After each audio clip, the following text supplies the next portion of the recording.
સુરતના માંડવીમાં ધર્માંતરણ કેસમાં ધરપકડ કરવામાં આવી. બાદમાં મોટો ખુલાસો. પાસ્ટરની સાથે અન્ય સરકારી સ્કૂલના શિક્ષકો પણ સામે. ધર્માંતરણ માટે શિક્ષકોનું બનાવાયું હતું ગ્રુપ. શિક્ષકોના ગ્રુપ દ્વારા કરવામાં આવતું હતું ધર્મ પરિવર્તન. પીપલવાડા પ્રાથમિક શાળામાં આચાર્ય રામજી ચૌધરીની થઈ હતી ધરપકડ. રામજી ચૌધરી આચાર્યની સાથે ચર્ચના પાસ્ટર પણ છે. Ramji Chaudhary the pray for everlasting life charitable નામનું ચલાવે છે ટ્રસ્ટ. આ ટ્રસ્ટ ખ્રિસ્તી ધર્મનો કરે છે પ્રચાર. સુરત જિલ્લાના માંડવીમાં ધર્માંતરણનો કેસ સામે આવ્યો હતો. એમાં મોટો ઘટસ્ફોટ થયો છે. શિક્ષકોનું ગ્રુપ હતું અને આ ધર્માંતરણમાં શિક્ષકો પણ સામેલ હતા. સાહેબ, કયા પ્રકારની હકીકત સામે આવી?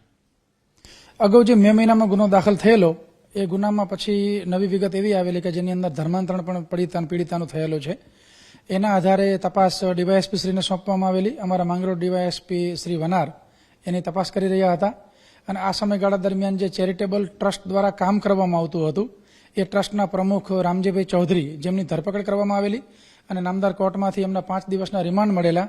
હાલમાં પણ એ આરોપી રિમાન્ડ ઉપર છે અને ટ્રસ્ટની તપાસ કરતા જે અન્ય મેમ્બર છે એ પૈકીના 2 મેમ્બર પણ શિક્ષક તરીકે ફરજ બજાવે છે અને એ બાબતે પ્રાથમિક શિક્ષણાધિકારીને અમે આ બાબતની જાણ કરી છે અને એ સિવાય જે ચેરિટેબલ ટ્રસ્ટ છે એની અન્ય વિગતો પણ હાલ તપાસવામાં આવી રહી છે.